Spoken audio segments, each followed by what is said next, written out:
గ్రామ పంచాయతీ సిబ్బంది చీరకట్ట మొత్తం కంప తొలగించడం జరిగింది. గతంలో పంచాయతీ కార్యదర్శి రజనీకాంత్ రెడ్డి సార్కి చెప్పడం జరిగింది. ఈ చీరకట్ట మీద మొత్తం ముళ్ళ కంపలు అయిపోయినాయి అని చెప్పేసి చెప్పడంతో ఆయన స్పందించి ఈరోజు గ్రామ పంచాయతీ సిబ్బంది మొహమ్మద్ అలీముద్దీన్తో జేసీపీ ద్వారా బాల్కొండ నుండి ఇతవరపేట చీరకట్ట వరకు మొత్తం చెట్లను తొలగించడం జరిగింది. అదేవిధంగా K6లో కూడా ప్రచురితం జరిగింది. అదేవిధంగా పత్రికలు వివిధ పత్రికలు కూడా దీనిపైన ప్రచురితం చేయడంతో స్పందించి పంచాయతీ కార్యదర్శి రజనీకాంత్ రెడ్డి గారు ప్రజలకు సౌకర్యార్థం ఈ చెరుకట్ట చేయడం జరిగింది.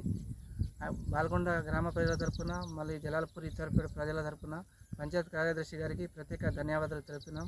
ఎందుకంటే గ్రామంలో మొత్తం రాత్రి పగలు ఇక్కడ నుంచి ప్రజలు నడుస్తూ ఉంటారు. కోతుల బెడతతో ప్రజలు ఇబ్బంది పడేవారు.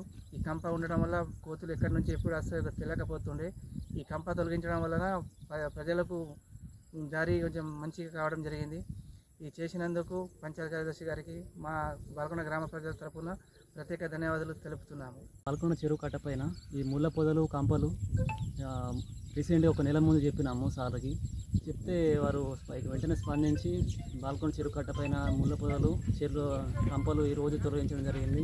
ఇలా తొలగించడం ద్వారా మాకు చాలా మేలు జరిగింది.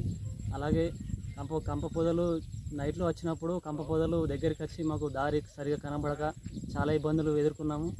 ఇలా చేసినందుకు ఈవో సార్ మన రజనీకాంత్ రెడ్డి సార్ గారికి మరి ఈవో సార్ గారికి చాలా కృతజ్ఞతలు తెలుపుకుంటున్నాం. బాల్కొండ తరఫున ప్రజల తరఫు నుంచి చాలా థ్యాంక్స్ సార్.